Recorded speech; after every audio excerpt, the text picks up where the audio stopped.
వివాహం జరిగే సమయంలో పెళ్లి కూతురు ఎడం వైపున మాత్రమే ఎందుకు కూర్చోవాలి? వివాహం జరిగిన స్త్రీలు తమ ఎడం చేతికి మాత్రమే ఎందుకు రక్షాసూత్రాన్ని కట్టుకోవాలి? ఎందుకంటే సనాతన ధర్మంలో భార్యని అర్ధాంగి ఇంకా వామాంగి అని పిలుస్తారు. అర్ధాంగి అంటే శరీరంలో సగభాగమని, వామాంగి అంటే ఎడం వైపు నుండేదని అర్థం. నిజానికి ఈ పూర్తి సృష్టి మొత్తం రెండు విషయాల మీద నడుస్తుంది. ఒకటి శివ, మరొకటి శక్తి.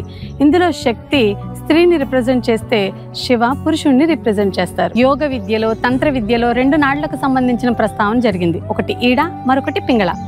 ఇందులో ఈడ శరీరంలో ఎడం వైపు భాగంలో ఉంటుంది. ఇది ఫెమినైన్ ఎనర్జీని కనెక్ట్ చేస్తుంది.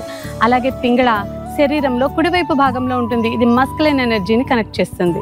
ఈ 2 నాడులు కూడా మన శరీరంలో ఉండడం వల్ల మన బాడీలోని పూర్తి ఎనర్జీ మొత్తం బ్యాలెన్స్ అవుతుంది. ఈ విషయం మీకు పూర్తిగా అర్థం కావాలి అంటే అర్ధనారీశ్వరులను చూడండి.